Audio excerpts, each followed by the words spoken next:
तो पॉपुलर के पेड़ ये 5 साल में तैयार हुई आ खस तो हर साल तैयार हुई, तो हर साल में से लाखों रुपया निकली, सारा खर्चा किसान के आ जाई। अब पॉपुलर एक बेर तैयार हो जाई तो 5वां साल एगो पॉपुलर 2.5 से 3 हज़ार में बिकी। कब बिकी? हमारा गाँव में किसान लोग लगौलरला तो जे पटौले बा ओकर 1500-2000 में बिकता, आ जे ना पटावल समझल कि लेड़ के पेड़ हो ओकर 200 से 250 में बिकता। अब सीखे खातिर हम किसान लोगों से आग्रह करें कि आधे एकड़ लगावे, 1 एकड़ लगावे और लगा के सीखे। जितना सीखी हम सिखावे खातिर तैयार बानी। सामने देखो तनी हम खड़ा होकर लगवाओ, तनी कैमरा घुमा दी दे, तनी सामने हम खड़ा बानी या खड़ा होकर लगाओनी। जे किसान होला हम लगावे के दिन चल जानी। अच्छा चाचा, ये तेल के दाम हमने पिछला बेर बतौले, अभी का रेट चलता तेल अभी के? देखी तेल के रेट ये अभी 13.5-14 हज़ार पर पहुँचल बा। अभी कुछ बढ़ल बा, कुछ बढ़ल 12,000 पर 12.5 रहे, 13 पर गइल बा, 13.5 को बिका। तो 20 किलो अगर तेल आ गई आ 13 ही रुपये के रेट से बिकाइल तो जोड़ी कितना रुपया हो गई? 2,60,000। हाँ, 2,60,000 हो गई। आ एकड़ पर लगाई खर्चा बा 50 से 55 हज़ार, 60 हज़ार, इससे ज़्यादा ना। एकड़ में 80,000 से 1 लाख रुपया का आमदनी बा खस के खेती से। खस के खेती से साथ पॉपुलर के पेड़ भी बा। के कर जे करी से कर, अब कला के भूल जाई ओकरा कहाँ, ओकर तो बीबो के पैसा ना आई। खेती हम तो कैले रहनी परसल तेहरी खेती, गेहूँ लगा देहनी आ गेहूँ में खस लगा देनी। गेहूँ पटवे से 3 दिन पहले आ ओकरा बाद गेहूँ पाटल तो खसुओ पाट गई आ वही में पॉपुलरवा पेड़वा बा जो हम देखौला रहनी। हाँ, जोरवा देखौला नहीं तो वो पाट गई।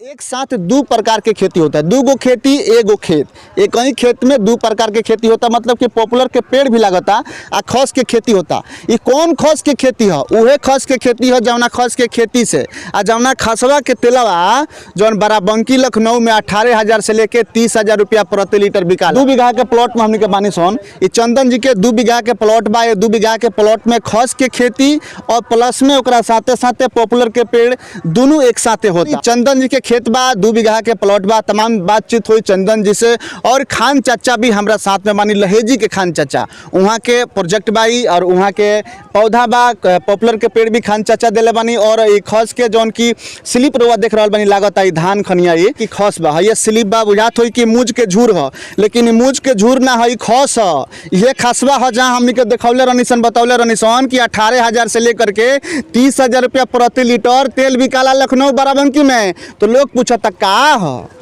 कहाँ मिलेला, कैसे रोपाला? यह है खस के तेल। चंदन जी हमारा साथ में बानी। यहाँ के 2 बीघा के प्लॉट में भी लागता, 3 बीघा के प्लॉट में 1 हफ्ता के बाद लगे वाला बा। 2 बीघा के जैसे कंप्लीट हुई 3 बीघा, साथे साथे पॉपुलर के पेड़ भी हम चाहें कैमरा में से दिखाओ का देखिए पॉपुलर के पेड़ लाइन से लागल बा। तने है देखा दी तो है देखी अभी गढ़ा खोनल बाबे आ गढ़ा खोन के है लागल बा। पॉपुलर के पेड़ है, ये 5 साल में पॉपुलर के पेड़ तैयार हो जाई। है देखी कि है पॉपुलर के पेड़ अभी लागते बा, दोनों लागते बा संगे संगे, मतलब कि खस भी लागता, पॉपुलर के पेड़ भी लागता। एगो खेत में 2 प्रकार के फसल आ सिंचाई एक ही बार करे के बा। एक ही पनिया से दोनों के सिंचाई हो जाई, पॉपुलर के पेड़ों के सिंचाई हो जाई, खस के भी सिंचाई हो जाई। देखी कि अभी लाग रहा बा, खस आ पॉपुलर के पेड़ दोनों लागता। चंदन जी कैसे आइडिया आयल कि खस के खेती हो? हमने के कहाँ बनी सन, सबसे पहले बता दी। जी नमस्कार, हम चंदन कुमार गुप्ता सिवान के पुरानी बजाजी मोहल्ला से बानी, ठीक बा। और अभी हमनी के बानी जा सिवान जिला में ही पड़ेला, सिवान सदर ब्लॉक के कर हवे, जौना के नाम है धनौती, ठीक बा। धनौती में हमनी के बानी जी। आइडिया कहाँ से आयल खस के खेती और पॉपुलर के? ये आइडिया जौन बा हमनी के हामिद चाचा बानी लहेजी के, बहुत मशहूर आदमी हैं यहाँ के। तो पूरा नाम जौन बा पूरा बिहार में बावे, लगभग 10,000 के करीब में पॉपुलर के पेड़ लागल बा। आ वही बीच में जौन बा कि ये खस के भी खेती भइल बा। तो वही जैसे हमरा देख के ये आइडिया आइल आ उहे से जौन बार आए मशवरा करके आई खेती करा रहल बनी। अच्छा, रउआ खान चाचा के यहाँ गए रहनी? जी ओई जी लहेजी में। जी लहेजी देखने की बहुत ज्यादा पेड़ लौकता एकदम पॉपुलर के। जी पेड़ भी बहुत अच्छा सिस्टम से पेड़ लगा रहे, एकदम एक लाइन से लगा रहे। और एकर खस के भी खेती जौन बा बहुत तरीका से कई रहे। तो रउआ देखनी तो रउरा मतलब कि अजब ना लागल अभी भी रउरा खेत में रोपाता रउआ अजीब नहीं लागत कि भाई खस के खेती हम करतनी आसपास के केहू नहीं करत सब कोई मकई आ धान गेहूँ मकई धान गेहूँ सरसों में लागल बा रउरा खस के खेती करतनी मतलब कि बिल्कुल अलग बा का कहे जी ये अलग बा। हम चाचा के यहाँ गई रहनी वहाँ के खेती देख के हमरा बहुत उत्साह जागल कि भाई यहाँ के जौन बा बहुत सिस्टम से जौन बा की खेती कर रहल बनी सब वैज्ञानिक तरीका से कर रहल बनी तो ऐसे जौन बा हमार उत्साह जागल हम वही बड़ा निश्चय कहनी कि हम अपना जौन बा कहीं भी खेत जौन बा की तैयार करके आ ओइजा ई खेती करावल जी। एकरा बादो लगवावला बने जी एकरा बाद भी जौन बा 3-4 बीघा जमीन के बात चल रहल बावे ठीक बा बटैया टाइप के ही बात चल रहल बावे उ सब जमीन के बाद जब क्लियर हो जी तब फिर एकरा बाद तुरंत लागी। अभी हमने के 2 बीघा के प्लॉट में बानी जी अभी हमने के 2 बीघा के प्लॉट में बानी जा जौन धनौती में बावे धनौती में हम चाहें कैमरामैन से एक बार पीछे करके दिखा देवे के प्लॉट पूरा कि देखिए कि ई पूरा प्लॉट में एक खस के खेती होखे वाला बा खस लागे वाला बा और पॉपुलर साथ पॉपुलर भी लागे वाला बा पूरा सिस्टम से लगता और देख सकतानी कि गेहूं के जगह मेड़ी बनेला पहाटा बनेला देख सकतानी कि पूरा 2 बीघा खेत में पहाटा बन चुकल बावे और जौन बा लाग चुकल बा पहाटा बन गइल बावे और पॉपुलर के पेड़ खस के खेती पूरा खेत में लागे वाला बा 2 बीघा के प्लॉट बारे वो देख रहल बानी कि 2 बीघा के प्लॉट में खस के खेती सिवान के धनौती में हमनी के बानी सन। पहले तो हम भोजपुरिया झकोरा के सभी सदस्य के नमस्कार करतानी सलाम अदाब करतानी।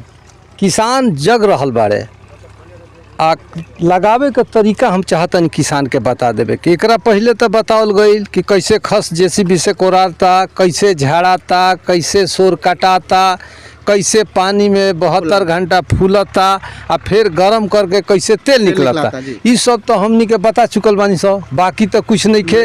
अब देखी है आँखों देखा हाल कैसे लगता है तो लाइन देखी रस्सी तान के तो पहले हम बताएब कि खेत के तैयारी कैसे होई।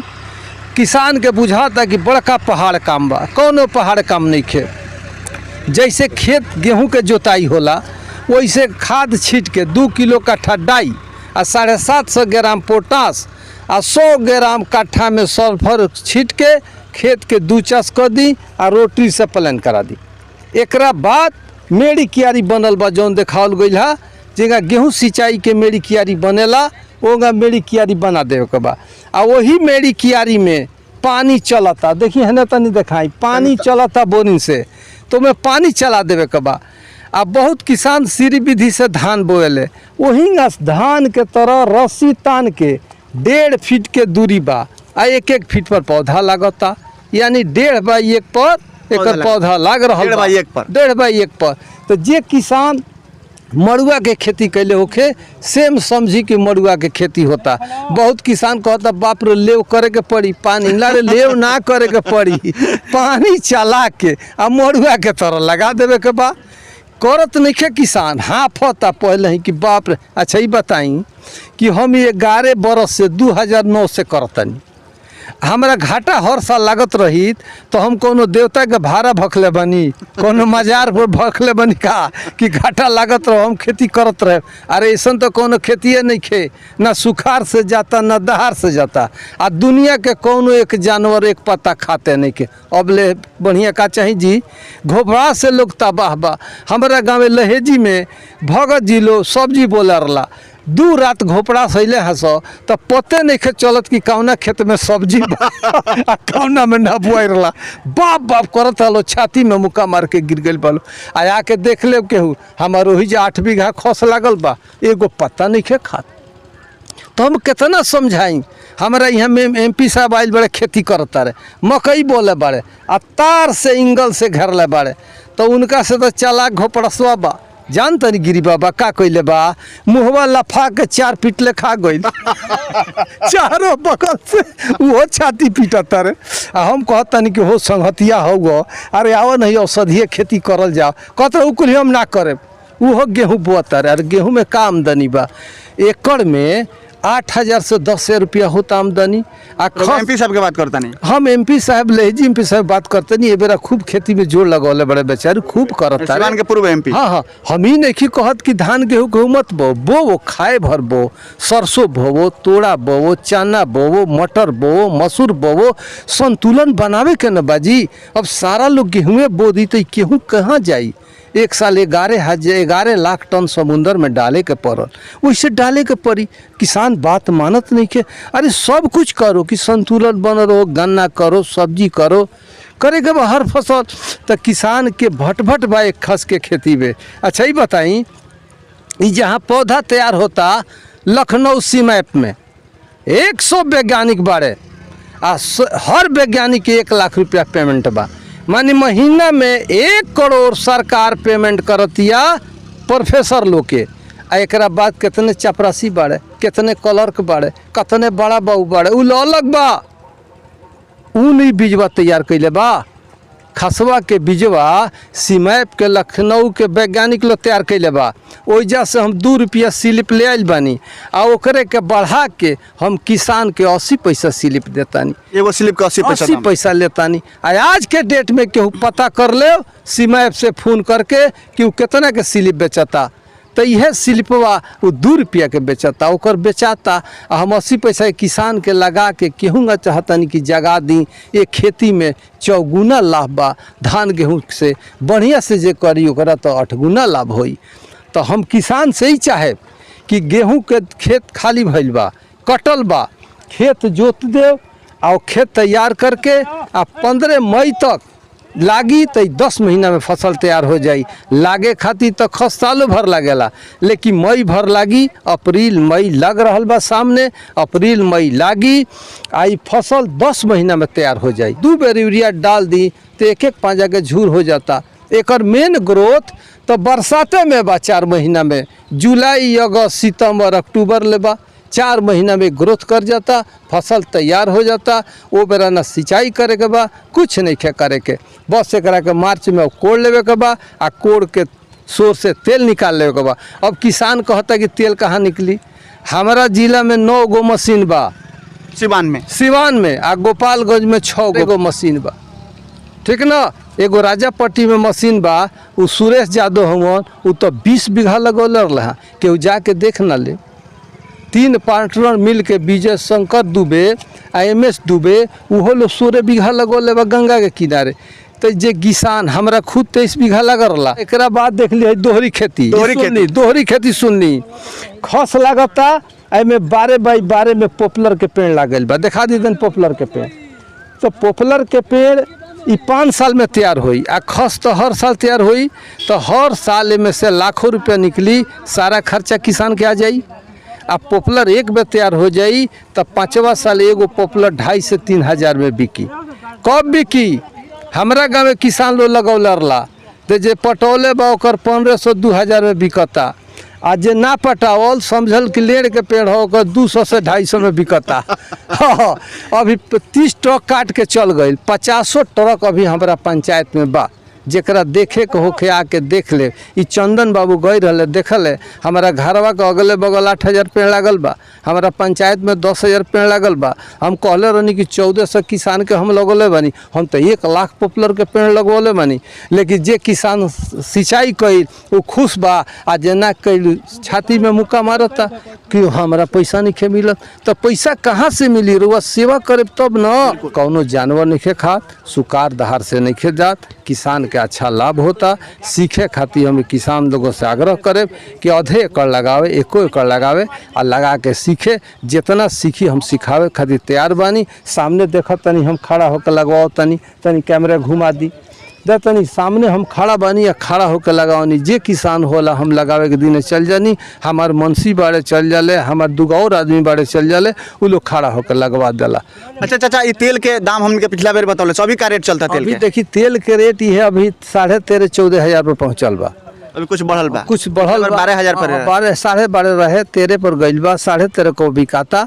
अगर लॉकडाउन ना लगी तो पेड़ 16-17 पर बिकी प्रति लीटर। प्रति लीटर, हाँ 1 लीटर 1 किलो। हाँ 1 किलो तेल के दाम एबरा बिकता 13,000 13,500। 1 किलो के 13,000। हाँ अब उम्मीद बा कि चंदन जी 2 कट्ठा में लगवाले बनी। 2 कट्ठा में 2 बीघा में 2 बीघा में चंदन जी 2 बीघा में चंदन जी लगाओ तनी। एकरा में कितना लीटर तेल के संभावना देखत तनी? हम में देखत तनी 12-18 किलो तेल के संभावना। 18 किलो? हाँ 1.5 एकड़ होता तो 18 किलो तेल आई, 20 किलो आ सकता। तो 20 किलो अगर तेल आ गई आ 13 रुपया के रेट से बिकाइल तो जोड़ी कितना रुपया हो गई? 2,60,000। हाँ 2,60,000 हो गई। आ एकड़ पर लगाई खर्चा बा 50 से 55,000, 60,000, इससे ज़्यादा ना, लाखों 1.25 लाख के आमदनी बा। एकड़ में 80,000 से 1 लाख रुपया का आमदनी बा खस के खेती से। खस के खेती से के साथ साथ करा? पॉपुलर के पेड़ भी बा। के कर जे करी से कर, अब कला के भूल जाई ओकरा कहाँ, ओकर तो बीवो के पैसवा ना आई। संगे संगे तो पॉपुलर के पेड़ बा। हाँ पॉपुलर के पेड़ बाद देखी एके पानी से दोनों के सिंचाई हुई। सिर्फ अभी पानी पाटता तो पॉपुलर भी पाट गई आ खस भी लग गई। अब जब पाटी तो पॉपुलरवो पाटी या खसवो पाटी, एके सिंचाई से दोनों काम हो जाई, होता। दोनों हो जाई। तो एकरा के कहल जाला दोहरी खेती। दोहरी खेती। दोहरी खेती। आ हम तो कैलर नहीं परसल तेहरी खेती, गेहूँ लगा देहनी आ गेहूँ में खस लगा देनी। गेहूँ पटवे से 3 दिन पहले आ ओकरा बाद गेहूँ पाटल तो खसुओ पाट गई आ वही में पॉपुलरवा पेड़वा बा जो हम देखौले रहनी। हाँ झोरवा देखौला नहीं तो वो पाट गई। तो हम तो तेहरी करनी, लेकिन बड़ी धन्यवाद देतानी कि हमरा संगे जागल बाड़े चंदन बाबू। ई दोहरी खेती तो कम से कम कैले तो हम किसान लोग से कहे कि वो लोग हमरा साथे जुड़ी आ जितना सीखे के बा के लहेजी देखी सीखी आ एकर खेती करी।